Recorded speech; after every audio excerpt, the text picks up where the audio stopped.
What's going on, everyone? It's Jeremy. We're back again with another video. Today we're going to look at another farm aspect, and I'm going to show you how to build a windmill, an actual working pump windmill. So as you can see at the bottom, I've just got this on a 16 by 16 plate because I think what I've decided is I'm going to do my farm with a Mills plate system and most of my village or town, city with all the modulars just on the regular old style base plates. So try to do a mix of both.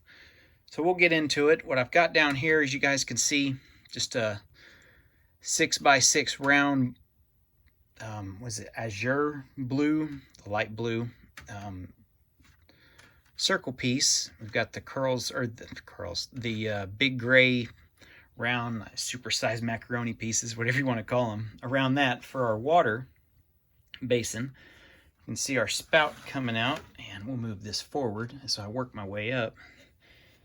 So we see our spout that comes out and feeds that, where we can, turn it on and off depending on the wind, how much water is pumping into it. We don't want to overflow that. This is just sitting here. I thought about doing 2 levels of that, and I'm really not sure yet. I need to kind of just get it and see what the cows and the horses look like.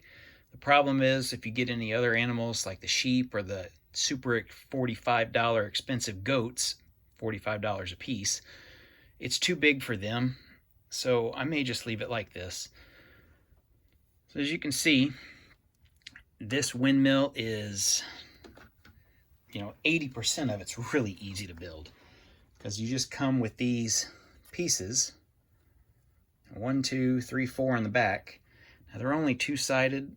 You don't get that full effect, so I did put cross beams in here more for stability, more than anything, but having the black rather than brown, I think it adds a little bit more.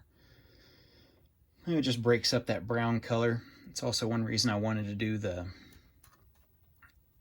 pump and the pipe going up the center of it black, and because I had extra black pieces, and why not? I used a lot of my brown ones on that for a lot of my little trees. Kind of like, as I point to it, kind of like that one there. The top does rotate. Move this up. We can do a full 360. I can move that up and down if I need to when it wants to stay on. But yep, we've got that. And let's look at this top.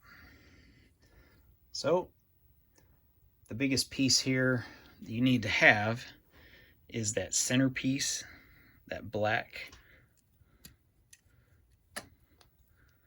center piece here, the octagon, and then you can use clips, you can use black, you can use gray, whatever.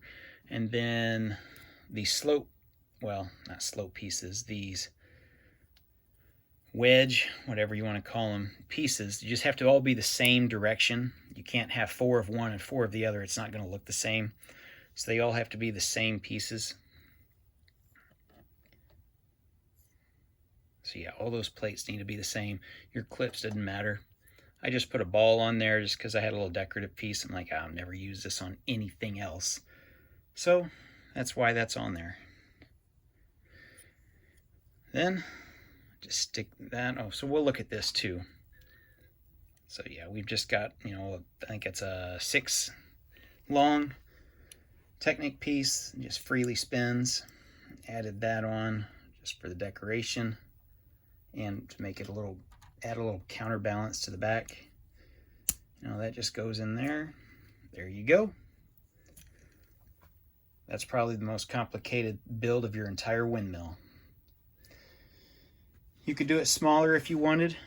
Move this down since I don't have that on there. You could only do 1 of these. I think these came in one of the Toy Story 4 sets. That's where I first saw these pieces. I've had them in other colors. I got a lot of white ones for supports, for interior building supports. But getting them in brown gave me a decent idea, especially this top piece that gives you that 6 down to 2. I got this little plate on the top, the spinner turntable. I don't have any bars inside these cylinders, so I think I used most all of them on my trees. Now that I've got some, I just don't want to take the time and do it because I'm not really, you know, once I put this top piece back on, I'm not going to take it back off. It's going on a mill's plate along with some other stuff for the farm, so it'll be pretty stable and I'm not going to worry about it. So let's put that back on. There we go. Give it a good spin. Spin for the camera. It's funny how when you spin it on a camera, it doesn't look anything like when you're spinning it in real life, just that optical illusion effect. But yeah, that is a quick look at my custom windmill with the water pump on it. You don't have to have that interior, like I said. You know, this is an easy build. You know, most all this, you're going to build this probably less than $10 for just about all of it. You know, pretty much I would probably venture a guess $10 might be the max you would spend on something like this. And, you know, something that would take up close to a 16 by 16 space, you know, or you could just put it on a tinier base, you know, just like I've done there with just the dark tan, if you just wanted that. Just as a little side build, you know, $10 isn't bad to have another extra feature for your farm. So that's what we got, our newest addition to the farm. If you guys haven't checked out my other farming videos, go back through, see what we got. Some, you know, silos, or a silo. I'm working on another silo. The barn, the beehives, you know, tractors, implements, attachments, all the good stuff, all the trees in the background. Check all that stuff out, and we'll see you in the next video.